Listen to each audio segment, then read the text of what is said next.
আসসালামু আলাইকুম। কেমন আছেন সবাই? সবাইকে স্বাগতম জানাচ্ছি রোকসানা ড্রিম কুকবুকে। আজকে আমি আপনাদের 2 in 1 একটা রেসিপি করে দেখাবো। আর এই 2 in 1 রেসিপি প্রথমটা মানে টুটি ফুটি রেসিপি আজকে পেয়ে গেলেন। আর দ্বিতীয় রেসিপিটা সবার খুব পছন্দের কলিজা ঠান্ডা করা গোলা আইসক্রিম।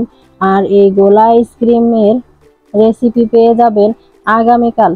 তবে গোলা আইসক্রিমটা তৈরি করতে হলে এই টুটি ফুটি রেসিপিটা কিন্তু অবশ্যই দেখতে হবে, তাহলেই কিন্তু একেবারেই ঝামেলা ছাড়াই ঘরে তৈরি করে ফেলতে পারবেন পারফেক্ট দোকানের মতো গোলা আইসক্রিম, তবে কোনো রকম ভেজাল ছাড়া। তো চলুন গিয়ে দেখে নেই আজকের রেসিপি। বিভিন্ন ধরনের ডেজার্ট, আইসক্রিম, কেক অথবা কাস্টার্ড ডেকোরেশন করার জন্য খুবই প্রয়োজনীয় একটি উপকরণ হলো টুটি ফুটি। তো চলুন গিয়ে দেখে নেই ঝটপট হোমমেড টুটি ফুটি তৈরি করতে আমার কি কি উপকরণ লাগছে। প্রথমে এখানে আমি গাছ থেকে পেড়ে তরতাজা একটা কাঁচা পেঁপে নিয়েছি। আধা কেজি ওজনের একটা মানে 500 গ্রাম ওজনের একটা কাঁচা পেঁপে। তবে অবশ্যই খেয়াল রাখবেন পেঁপেটা যেন পুরোপুরি কাঁচা হয়। সেই সাথে সুগার সিরাপ তৈরি করার জন্যে চিনি লাগবে।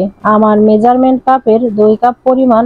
সব শেষে লাগবে আপনি টুটি ফুটি যতটা কালার করতে চান ঠিক ততটাই ফুড কালার। আমি আজকে এখানে টুটি ফুটিগুলো 4টা কালার করব, তাই গ্রিন, রেড, অরেঞ্জ এবং সাদাই রাখবো কিছুটা, তাই এই 3টা কালারেই নিয়েছি। সামান্য উপকরণ দিয়েই কিন্তু তৈরি হয়ে যাবে যে কোনো ধরনের ডেজার্ট ডেকোরেশনের জন্য টুটি ফুটি। তো চলুন গিয়ে দেখে নেই কিভাবে ঝটপট তৈরি করে ফেলছি টুটি ফুটি। এখন টুটি ফুটি তৈরি করার জন্য প্রথমে আমি পেঁপেটাকে খুব ভালোভাবে সবজি কাটার দিয়ে ছিলে নেব। অবশ্যই খেয়াল রাখবেন পেঁপের গায়ে যেন কোনো রকম সবুজ চামড়া অবশিষ্ট না থাকে। খুব ভালোভাবেই কিন্তু সম্পূর্ণ পেঁপেটাকেই ছিলে নিতে হবে এবং পেঁপেটা যেন অবশ্যই পুরোপুরি কাঁচা হয়। দেখুন সম্পূর্ণ পেঁপেটাই আমি খুব ভালোভাবে ছিলে নিয়েছি। এখন এই সম্পূর্ণ পেঁপেটাই আমি টুটি ফুটির শেপে কেটে নেব। এর জন্য প্রথমে আমি পেঁপেটাকে 2 ভাগে ভাগ করে নেব। এরপর একটার অর্ধেক নিয়ে সেই অর্ধেকটাকে আবারও কয়েক টুকরো করে নেব। মানে হলো অর্ধেকটা পেঁপেকে আমি সমানভাবে করে কয়েক টুকরো করে নিয়ে এভাবেই সবটুকু পেঁপেকেই সমানভাবে টুকরো করে নিয়েছি। এখন এই টুকরোগুলোর মাঝখানে যে অংশটা আছে সেটাও আমি একটা চামচ দিয়ে পরিষ্কার করে নেব। দেখুন সবগুলো পেঁপের স্লাইসই আমি কেটে ধুয়ে পরিষ্কার করে নিয়েছি। এখন এই পেঁপের স্লাইসগুলো আমি আবারও কিউব করে কেটে নেব। আর চিন্তা বা ঘাবড়াবার কিছু নেই, সবগুলো পেঁপের কিউব করা টুকরোগুলোই একই সমান হতে হবে। কিউব করে কাটা পেঁপের টুকরোগুলো এক সমান না হলেও কিন্তু কোনো সমস্যা নেই, কারণ পেঁপের টুকরোগুলো যখন আমি চিনির শিরার সেদ্ধ করব এবং রোদে শুকাবো তখন কিন্তু পেঁপেগুলো ছোট বা বড় কোনোটাই বোঝা যাবে না। তবে চেষ্টা করবেন ছোট না করে একটু বড় সাইজের করেই পেঁপের টুকরোগুলো কিউব করে কাটতে, তাহলে এগুলো শুকানোর পর দেখতে ভালো লাগবে। দেখুন সবগুলো পেঁপের টুকরোই আমি কেটে নিয়েছি। এখন এই কিউব করে কাটা সবগুলো পেঁপের টুকরোই আমি সেদ্ধ করে নেব। এর জন্য চুলায় একটা প্যানে আমি পানি খুব ভালোভাবে বলক তুলে নিয়েছি। এখন এর মধ্যে দিয়ে দেব আগে থেকে যে কিউব করে কাটা সবগুলো পেঁপের টুকরো। এখন এই পেঁপের টুকরোগুলো আমি ঘড়ি ধরে 5 মিনিট এই পানির মধ্যে মিডিয়াম হিটে জাল করে নেব। এতে পেঁপের মধ্যে যে কষটা আছে সেটা কিন্তু সম্পূর্ণভাবে চলে যাবে। তবে অবশ্যই খেয়াল রাখবেন 5 মিনিটের বেশি কিন্তু এই পেঁপের টুকরোগুলো এই পানির মধ্যে সেদ্ধ করা যাবে না। 5 মিনিট পর সবগুলো পেঁপের টুকরোই আমি একটা ছাঁকনি দিয়ে ছেঁকে তুলে নেব। এখন সবগুলো পেঁপের টুকরোই আমি ছাঁকনি দিয়ে ছেঁকে তুলে নেওয়া হয়ে গেলে একটা সাইডে সরিয়ে রাখবো। সেই সাথে আবারও আমি একটা কড়াইতে অ্যাড করে দেব মেজারমেন্ট কাপের 3 কাপ পরিমাণ পানি, সেই সাথে অ্যাড করে দেব 2 কাপ পরিমাণ চিনি। এখন চুলার মিডিয়াম হিটে চিনি আর পানিটাকে খুব ভালোভাবে নেড়েচেড়ে পানির মধ্যে চিনির দানাটা আমি পুরোপুরি গলিয়ে নেব এবং পানির মধ্যে একটা বলক তুলে নেব। এখন চিনি আর পানির মধ্যে যখন একটা বলক চলে আসবে তখন এর মধ্যে অ্যাড করে দেব আগে থেকে ভাপিয়ে রাখা পেঁপের টুকরোগুলো। এখন পানি আর চিনির মধ্যে পেঁপের টুকরোটা দেওয়ার পর ঘড়ি ধরে 20 মিনিট এই পেঁপের টুকরোগুলো আমি চুলার লো মিডিয়াম হিটে জাল করে নেব। অবশ্যই মনে রাখবেন ঘড়ি ধরে 20 মিনিট। এখন 20 মিনিট পর পেঁপের টুকরোগুলো দেখুন সাইজে কিন্তু একটু ছোট হয়ে গেছে এবং খুব ভালোভাবে শিরাটা কিন্তু পেঁপের টুকরার মধ্যে ঢুকে গেছে। অবশ্যই মনে রাখবেন পেঁপের টুকরোগুলো যে শিরার মধ্যে জাল করেছি সেই শিরাটা যেন কোনোভাবেই ঘন না হয়, তাহলে কিন্তু পেঁপের টুকরোগুলোর উপরে চিনির আবরণ পড়ে যাবে। এখন শিরার থিকনেস আপনাদের একটু দেখিয়ে দিচ্ছি।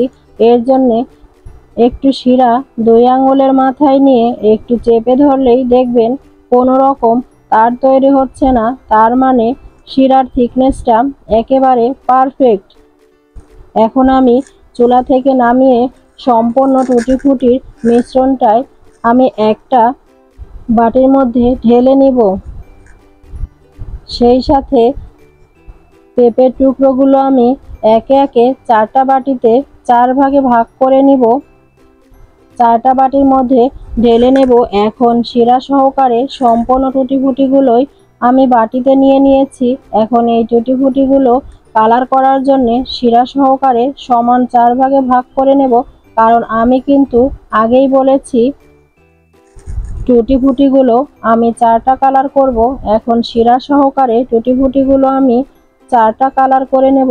1 ভাগের মধ্যে গ্রিন, 1 ভাগের সাথে রেড, আর 1 ভাগের সাথে অরেঞ্জ এবং সবশেষ ভাগটা আমি সাদাই রাখবো। দেখুন 4টা কালার এর টুটি ফুটি কিন্তু তৈরি। এখন এই কালার করা টুটি ফুটিগুলো আমি কমপক্ষে 12 ঘন্টার জন্যে এভাবে রেখে দেব যেন কালারটা খুব ভালো আসে। দেখুন 12 ঘন্টা পর টুটি ফুটিগুলো কিন্তু খুব ভালোভাবে কালার হয়ে গেছে। এখন আবারও আমি কিচেন টিস্যুর উপরে একটা একটা করে কালারের টুটি ফুটি শিরাটা সেকে কিচেন টিস্যুর উপরে তুলে নেব। এখন একটা একটা কালারের টুটি ফুটি কিচেন টিস্যুর উপরে নেওয়া হয়ে গেলে খুব ভালোভাবে টিস্যু দিয়ে টুটি ফুটিগুলো আমি মুছে নেব। এর কারণটা হলো কোনোভাবেই যেন এক্সট্রা কোনো শিরা এই টুটি ফুটির মধ্যে থেকে না যায়। এখন সেমভাবে সবগুলো কালারের টুটি ফুটি আমি শিরা থেকে টিস্যুর উপর নিয়ে নেব এবং টুটি ফুটিগুলোর গায়ে যে এক্সট্রা শিরাটা আছে সেটা খুব ভালোভাবেই মুছে নেব। আর অবশ্যই কিন্তু প্রত্যেকটা কালারে টুটি ফুটি এভাবে টিস্যু দিয়ে মুছে নিতে হবে, তাহলে টুটি ফুটিগুলো যখন আমরা রোদে শুকাবো তখন কিন্তু টুটি ফুটির গায়ে এক্সট্রা কোনো চিনির পানি থাকে না। আমি খুব ভালোভাবে চেপে চেপে শিরাটা বের করে নিয়েছি। সেই সাথে টুটি ফুটিগুলো কালার করার পর অবশিষ্ট যে শিরাটা রয়ে গেছে সেটা কিন্তু আমরা ফেলে দেব না। আমি আগেই বলেছি টুটি ফুটিটা হচ্ছে 2 in 1 একটা রেসিপি। এই শিরাটা দিয়েই কিন্তু আগামীকাল আমি আপনাদের সবার খুব পছন্দের গোলা আইসক্রিমটা করে দেখাবো। তাই এই শিরাটা কিন্তু এভাবেই আমি রেখে দেব, এটা কিন্তু ফ্রিজে রাখারও প্রয়োজন নেই। এখন শিরাটা একটা সাইডে সরিয়ে রেখে একটা বড় থালার মধ্যে টুটি ফুটিগুলো রোদে শুকাতে দেব 1 থেকে 2 দিন, মানে হলো যতক্ষণ পর্যন্ত এগুলো খুব ভালোভাবে শুকিয়ে যাচ্ছে ততক্ষণ পর্যন্ত রোদে শুকিয়ে নেব। দেখুন 2 দিন পর সবগুলো টুটি ফুটি আমার পারফেক্টলি তৈরি হয়ে গেছে। এই টুটি ফুটিগুলোর মধ্যে কিন্তু একটু আর ভেজা ভাব নেই, এর ভেতরটাও কিন্তু খুব ভালোভাবেই শুকিয়ে গেছে। এখন এই টুটি ফুটিগুলো আমি ইচ্ছা করলে 1 মাস পর্যন্ত একটা এয়ারটাইট কন্টেনারে অথবা কাচের বয়ামে সংরক্ষণ করে রেখে দিতে পারেন এবং যে কোনো ধরনের ডেজার্ট আইটেম তৈরি করার সময় ব্যবহার করতে পারেন। আর এরই সাথেই কিন্তু তৈরি হয়ে গেল 2 in 1 রেসিপির প্রথম রেসিপি টুটি ফুটি। তো আপনারা অবশ্যই কিন্তু এই টুটি ফুটিটা বাসায় ট্রাই করবেন। গতকালের অসম্পূর্ণ রেসিপিটাকেই সম্পূর্ণ করতেই আমার আজকের রেসিপি। আমি আজকে আপনাদের করে দেখাবো গতকালের টুটি ফুটি রেসিপি থেকে বেঁচে যাওয়া সুগার সিরাপ দিয়ে ছোট বড় সকলেরই ভীষণ পছন্দের কলিজা ঠান্ডা করা গোলা আইসক্রিম। আর এই গোলা আইসক্রিমটি তৈরি করা যায় মাত্র 5 মিনিটেই, তাও আবার কোনো রকম ঝামেলা ছাড়াই। তাই অবশ্যই কিন্তু বাহিরের ভেজাল এবং অস্বাস্থ্যকর পরিবেশে তৈরি হওয়া গোলা আইসক্রিমটা আপনারা বাচ্চাকে না দিয়ে নিজেই ঘরে তৈরি করে ফেলুন মাত্র 5 মিনিটেই কলিজা ঠান্ডা করা গোলা আইসক্রিম। তো চলুন গিয়ে দেখে নেই এই গোলা আইসক্রিমটি তৈরি করতে আমার কি কি উপকরণ লাগছে। প্রথমে এখানে আমি আগেই বলেছিলাম গতকালের টুটি ফুটি থেকে বেঁচে যাওয়া সুগার সিরাপ দিয়েই কিন্তু আমি আজকের এই গোলা আইসক্রিমটি তৈরি করব। তাই এখানে আমি নিয়ে নিয়েছি টুটি ফুটি করার পর বেঁচে যাওয়া 3 কালারের সুগার সিরাপ, আর লাগবে লেবুর রস 1 টেবিল চামচ পরিমাণ, সেই সাথে প্রয়োজন মতো আইস কিউব। ব্যাস এই সামান্য উপকরণগুলো দিয়েই কিন্তু তৈরি হয়ে যাবে দারুণ স্বাদের ইয়াম্মি ছোট বড় সকলের পছন্দের গোলা আইসক্রিম। তো চলুন গিয়ে দেখে নেই কিভাবে ঝটপট তৈরি করে ফেলছি গোলা আইসক্রিম। গোলা আইসক্রিম তৈরি করার জন্য প্রথমে আমি সুগার সিরাপের তৈরিটা দেখিয়ে দিচ্ছি। এখানে প্রতিটা কালারেই 1/4 কাপ করে আছে, আর এই 1/4 কাপ পরিমাণ সুগার সিরাপের সাথে আমি অ্যাড করে দেব 1/4 চা চামচ করে লেবুর রস। এতে গোলা আইসক্রিমের স্বাদটা কিন্তু আরো বেড়ে যাবে।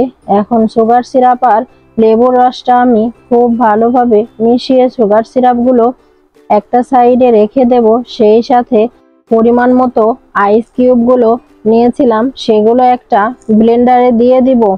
দিয়ে জাস্ট থেমে থেমে ব্লেন্ডারে ঘুরিয়ে বরফগুলোকে আমি এরকম গুঁড়ো করে নেব। খেয়াল করে দেখুন সম্পূর্ণ বরফের টুকরোগুলোই আমি গুঁড়ো করে নিয়েছি। এখন এই বরফের টুকরোগুলো আমি একটা বাটিতে ঢেলে নেব। সেই সাথে গোলা তৈরি করার জন্য এখানে আমি একটা গ্লাস নিয়েছি। এখন এই গ্লাসের মধ্যে আমি দিয়ে দেব ব্লেন্ডারের গুঁড়ো করা আইস কিউব। একটা চামচ দিয়ে একটু কুচিয়ে কুচিয়ে বরফ টুকরাগুলো আমি গ্লাসের চারপাশে সমানভাবে বসিয়ে নিব, যেন বরফের গুঁড়োগুলো জমে গিয়ে ঠিক গ্লাসের শেপ হয়ে আইসক্রিমের মতো করে বেরিয়ে আসে। আর আপনাদের যদি শেপ করতে সমস্যা হয় তাহলে অবশ্যই একটা চামচ ব্যবহার করে এটাকে খুব ইজিলি শেপ করে নিতে পারেন। এখন বরফের গুঁড়োগুলো দিয়ে গ্লাসের শেপ করা হয়ে গেলে এর মাঝখানে আমি একটা আইসক্রিম স্টিক বসিয়ে দেব। এরপর জাস্ট হালকা হাতে টেনে বের করে নিলেই কিন্তু খুব সহজভাবে বরফ গুঁড়ো দিয়ে তৈরি করা আইসক্রিমটা বেরিয়ে আসবে। দেখুন সম্পূর্ণ আইসক্রিমটাই কিন্তু সহজে বেরিয়ে এসেছে। এখন এই আইসক্রিমটাকে আমি গোলা আইসক্রিমে পরিণত করব। এর জন্য আগে থেকে তৈরি করে রাখা 3 কালারের সুগার সিরাপ আইসক্রিমের উপর দিয়ে জাস্ট এভাবে করে আমি লেয়ারের মতো করে আমি দিয়ে দেব। একে একে 3টা কালারই দিয়ে দেব। আর এরই সাথেই কিন্তু তৈরি হয়ে গেল পারফেক্ট দোকানের মতো দারুণ স্বাদের গোলা আইসক্রিম। এখন আরও একটা গোলা আইসক্রিম আমি আপনাদেরকে তৈরি করে দেখিয়ে দিচ্ছি, যেন আপনারা খুব সহজেই এই গোলা আইসক্রিমটি বাড়িতেই তৈরি করে নিতে পারেন। আমি এখানে যে সুগার সিরাপগুলো ব্যবহার করেছি, আপনারা চাইলে রেড কালারের সুগার সিরাপের পরিবর্তে রুহ আফজাটাও ব্যবহার করতে পারেন। সেই সাথে বাজারে নর্মালি যে ট্যাঙের গুঁড়োগুলো পাওয়া যায় সেই ট্যাঙের গুঁড়োগুলো দিয়ে শরবত গুলে শরবতটা চুলায় ঘন করে সেই ঘন করা ট্যাঙের শরবতটা দিয়েও কিন্তু আপনারা সুগার সিরাপটা তৈরি করতে পারেন। সেই সাথে গোলা আইসক্রিমের উপরে কিন্তু যদি সামান্য পরিমাণে একটু কনডেন্স মিল্ক ছড়িয়ে দেন তাহলে কিন্তু এর স্বাদটা আরো বেড়ে যায়। আর এরই সাথে কথায় কথায় কিন্তু আরো একটা আইসক্রিম কিন্তু আমি তৈরি করে নিয়েছি। এখন আগের মতো এই আইসক্রিমের উপরেও লেয়ার করে সব কালারের সুগার সিরাপগুলো দিয়ে তৈরি করে নিব গোলা আইসক্রিম। তো দেখুন কত সহজেই একেবারে ঝামেলা ছাড়াই তৈরি করে ফেলা যায় পারফেক্ট দোকানের মতো গোলা আইসক্রিম।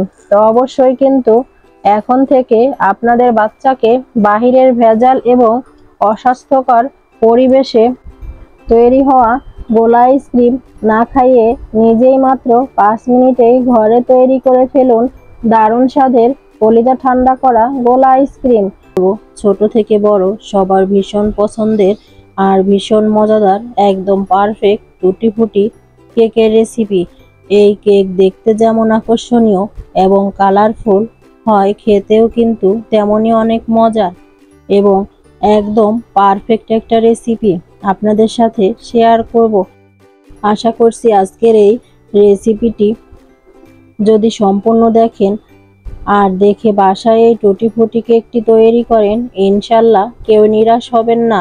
একদম পারফেক্ট, খেতে অসম্ভব মজাদার এই টুটি ফুটি কেকটা যে কেউ বাসায় তৈরি করতে পারবেন।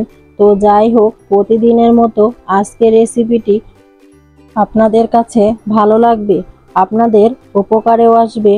রেসিপিটি যদি ভালো লাগে, যারা আমার চ্যানেলটিকে এখনও সাবস্ক্রাইব করেননি, চ্যানেলটিকে সাবস্ক্রাইব করে পাশেই থাকবেন আর আমার ফেসবুক পেজটি ফলো দিয়ে রাখবেন। আজকের এই টুটি ফুটি কেকটি বানানোর জন্য প্রথমে আমি একটা ব্লেন্ডারের জার নিয়ে নিয়েছি। ব্লেন্ডারের জারের মধ্যে আমি একে একে 2টা ডিম ভেঙে দিচ্ছি। আমার কেক বানানোর পাত্রের সাইজ অনুযায়ী আমি 2 ডিম দিয়ে বানাবো। এখন দিয়ে দিচ্ছি হাফ কাপের একটু বেশি চিনি। চিনিটা আপনাদের টেস্ট অনুযায়ী দিয়ে দিবেন। দিয়ে দিচ্ছি হাফ কাপের একটু বেশি তেল। তেল আর চিনির মাপটা আপনারা সমপরিমাণ রাখার চেষ্টা করবেন। সমপরিমাণে রাখলে কেকটা বেশি ভালো হবে। তবে কারো কাছে চিনি আর তেলের পরিমাণটা বেশি মনে হলে একটু কমিয়ে দিতে পারেন, তাতে সমস্যা নেই। এখন ঘড়ি ধরে 2 মিনিট ব্লেন্ড করে নেব। 2 মিনিট পরে দেখা যাবে একটা ক্রিমি ভাব চলে এসেছে। আর যখনই দেখবেন যে ক্রিমি ভাব চলে এসেছে, তখনই ব্লেন্ডারের সুইচটা অফ করে দিতে হবে আর নামিয়ে নিতে হবে। আর এই 2 মিনিটের মধ্যে চিনি কিন্তু খুব ভালোভাবেই গলে যাবে। 2 মিনিট পরে সুইচটা বন্ধ করে দিয়েছি আর একটা বাটির মধ্যে ঢেলে নিচ্ছি। দেখতেই পাচ্ছেন কতটা ফোমি আর ক্রিমি ভাব চলে আসছে। এখন এই বাটিটা একটা সাইডে সরিয়ে রেখে দিচ্ছি আর আমাদের শুকনো উপকরণগুলো একসাথে চেলে নিচ্ছি। তো এখানে আমি 1 কাপ পরিমাণ ময়দা ব্যবহার করছি আর দিয়ে দিচ্ছি 1 চা চামচ বেকিং পাউডার আর দিচ্ছি 1/4 চা চামচ বেকিং সোডা। বেকিং সোডার পরিমাণ খুবই সামান্য দিতে হবে, দেখেই বুঝতে পারছেন। আর দিচ্ছি সামান্য একটু লবণ মিষ্টির ব্যালেন্সের জন্য। এখন সমস্ত উপকরণকে একসাথে ভালোভাবে চেলে নিব। আর চুলায় কেক বানাতে গেলে কিন্তু বেকিং পাউডার আর বেকিং সোডা 2টাই একসাথে ব্যবহার করতে হবে, এতে করে রেজাল্ট খুব ভালো আসে। এখন চেলে নেওয়া শুকনো উপকরণগুলিকে খুব ভালোভাবে মিশিয়ে নেব। মিক্স করা হয়ে গেলে এখন শুকনো উপকরণগুলো যে লিকুইড মিক্সটা রেডি করে রেখেছি সেগুলোর সাথে অল্প অল্প করে মিশিয়ে নিচ্ছি। মেশানোর সময় দিয়ে দিচ্ছি 1 চা চামচ ভ্যানিলা এসেন্স। সব কিছুকে একসঙ্গে ভালো করে মিশিয়ে নিচ্ছি। আমার বেটারটা একটু ঘন মনে হচ্ছিল, তো এখানে আমি 4 টেবিল চামচ পরিমাণ লিকুইড দুধ অ্যাড করে দিচ্ছি। এখন আস্তে আস্তে মিশিয়ে নিতে হবে। দুধটা কিন্তু আগে থেকে জাল করে রাখা ছিল। একটা হ্যান্ড উইক্স দিয়ে ভালো মতো বেটার তৈরি করে নিচ্ছি, যাতে করে বেটারের মধ্যে কোনো লাম্পস বা গুটি অবশিষ্ট না থাকে। খুব ভালো করে বেটারটা তৈরি করে নিতে হবে। দেখতেই পাচ্ছেন আমার বেটারটা হয়ে গিয়েছে, একদম স্মুথ আর ক্রিমি বেটার হয়েছে। আর যেহেতু এটা টুটি ফুটি কেক, এখানে টুটি ফুটি দেয়া হবে, সেজন্য এই বেটারটা কিন্তু তুলনামূলকভাবে একটু ঘন করেই তৈরি করতে হবে। আশা করব আপনারা বেটারের ঘনত্বটা দেখেই বুঝতে পারছেন বেটারটা ঠিক কেমন হবে। তো বেটারটা হয়ে যাওয়ার পর এখানে আমি দিয়ে দিচ্ছি 1/4 কাপ পরিমাণ টুটি ফুটি। এই টুটি ফুটিটা কিন্তু হোমমেড।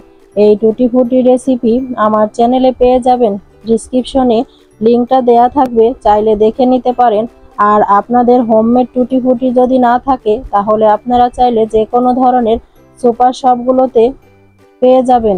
টুটি ফুটির সাথে 1 টেবিল চামচ পরিমাণ আমি ময়দা অ্যাড করছি। ময়দাটা দিয়ে ভালো মতো মিশিয়ে নিচ্ছি। আর অবশ্যই কিন্তু টুটি ফুটির সাথে 1 টেবিল চামচ ময়দা কিংবা কর্নফ্লাওয়ার দিয়ে এরকম করে মিশিয়ে তারপর ব্যাটারের মধ্যে দিয়ে দিতে হবে। না হলে কিন্তু দেখা যাবে যখন কেকটা বেক করা হবে এই টুটি ফুটিগুলো কেকের নিচে পড়ে যাবে। তাই অবশ্যই কিন্তু এই স্টেপটা ফলো করতে হবে। আর দেখতেই পাচ্ছেন টুটি ফুটিগুলো আমি বেটারের মধ্যে দিয়ে দিয়েছি। এখন ভালোভাবে মিশিয়ে নিলাম। খুব বেশি সময় নিয়ে মেশানো যাবে না, জাস্ট বেটারের সাথে আলতো করে মিশিয়ে নিতে হবে। এরই মধ্যে আমার কেকের বেটারটা একদম তৈরি হয়ে গিয়েছে। এখন আমরা লেখার জন্য যে কাগজটা ব্যবহার করি সেই কাগজ, যেই পাত্রে কেক বানাবো সেই পাত্রের মাপে দাগ কেটে নিচ্ছি পেন্সিল দিয়ে। মাপ নেওয়ার পরে এই কাগজটা কেটে নিতে হবে। কেটে নেওয়া হয়ে গেলে এখন যে পাত্রে কেকটা বানাবো বা বসাবো সেই পাত্রের মধ্যে একটু তেল ব্রাশ করে নিচ্ছি। চাইলে গলানো বাটারও ব্যবহার করতে পারেন। তো তেল মাখানোর পরে এখানে কাগজটা বিছিয়ে দিচ্ছি, এতে করে কেকটা নিচে লেগে যাবে না বা পুড়ে যাবে না, আর সুন্দরভাবে উঠে আসবে। এখন কেকের বেটার ঢেলে দিচ্ছি। আমি যেভাবে কেকটা বানিয়ে দেখাচ্ছি একইভাবে যদি আপনারাও কেকটা বানান আপনাদের কেকটাও একদম পারফেক্ট হবে ইনশাল্লাহ। বেটার ঢেলে নেওয়ার পরে একটা কাঠি দিয়ে নেড়ে দিচ্ছি আর 3 থেকে 4 বার এভাবে ট্যাপ করে নিচ্ছি। তাহলে এর মধ্যে কোনো এয়ার বাবল থেকে থাকে তাহলে সেটা নষ্ট হয়ে যাবে। চুলার উপরে একটা প্যান বসিয়ে 10 মিনিটের জন্য প্রিহিট করতে দিয়েছি। একটা ভারী তলা বিশিষ্ট হাঁড়ি আর ঢাকনা লাগিয়ে দিয়েছি, এর মধ্যে যেন ভিতরটা খুব ভালোভাবে গরম হতে পারে। আর লক্ষ্য রাখবেন অবশ্যই যেন যে পাত্রতে কেক বানাবেন সেই পাত্রটা ভারী তলা বিশিষ্ট হয়। 10 মিনিট প্রিহিট করার ঢাকনাটার উপরে যে ছিদ্র আছে সেই ছিদ্রটা একটা লবঙ্গ দিয়ে বন্ধ করে দিয়েছি। টিস্যু দিয়েও আপনারা বন্ধ করতে পারবেন। এখন ঢাকনাটা খুলে নিচ্ছি আর হাঁড়ির মধ্যে একটা স্ট্যান্ড বসিয়ে দিয়েছি। এখন খুব সাবধানের সাথে কেকের পাত্রটা বসিয়ে দিচ্ছি, কারণ এ সময় হাঁড়িটা প্রচণ্ড গরম থাকে। তো খুব সাবধানে এই কাজটা করতে হবে। আর অনেকের ধারণা যে বালি বা লবণ ছাড়া হয়তো কেক ভালো হয় না, তো আজকে লবণ বালি ছাড়া খুব পারফেক্ট হবে। এখন ঢাকনাটা লাগিয়ে দিচ্ছি। আমার এই কেক হতে সময় লেগেছে 45 থেকে 50 মিনিট মতো। চুলার আঁচের উপর নির্ভর করে আপনাদেরও সময় কিছুটা কম বেশি লাগতে পারে। এতে করে ভয়ের কিছু নেই, যতক্ষণ না হবে ততক্ষণ এভাবেই রেখে দেবেন। 40 মিনিট পর ঢাকনাটা খুলে দেখেছিলাম, না হওয়ার কারণে আবারও লাগিয়ে রেখেছিলাম। এখন একটা টুথপিক দিয়ে দেখাচ্ছি যে কেকটা হয়েছে কিনা। তো আমার কাঠিটা কিন্তু একদম পরিষ্কার হয়েছে, দেখেই বুঝতে পারছেন। আর মাশাআল্লাহ দেখুন কেকটা কত সুন্দর হয়েছে, মনে হচ্ছে যে ওভেনে বেক করা হয়েছে। তো আমি আজকে যেভাবে কেকটা তৈরি করলাম সেমভাবে যদি আপনারা বাসায় তৈরি করেন তাহলে কিন্তু আর ওভেনের প্রয়োজন হবে না। ওভেন ছাড়াই চুলাতে আপনারা ওভেনের মতো একদম পারফেক্ট এবং অনেক বেশি মজাদার যে কোনো ধরনের কেক তৈরি করে ফেলতে পারবেন।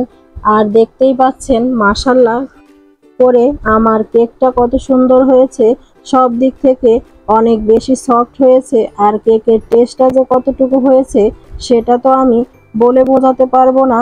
আপনারা যদি রেসিপিটা দেখে বাসায় একবার ট্রাই করেন তাহলে নিজেরাই বুঝতে পারবেন। আমি আশা করছি আমার রেসিপিটি আপনাদের কাছে ভালো লেগেছে। ভালো লাগলে একটা লাইক দেবেন আমার রেসিপিটি যদি ভালো লেগে থাকে তাহলে আপনার ফ্রেন্ডস এবং ফ্যামিলির সাথে শেয়ার করতে পারেন, যাতে করে তারাও দেখে উপকৃত হতে পারে। আমার চ্যানেলে নতুন বন্ধু হয়ে থাকলে প্লিজ আমার চ্যানেলটাকে সাবস্ক্রাইব করবেন আর আমার ফেসবুক পেজটি ফলো দিয়ে রাখবেন। আজ এখানেই বিদায় নিচ্ছি। সবাই ভালো থাকবেন আর আমার জন্য দোয়া করবেন। আল্লাহ হাফেজ।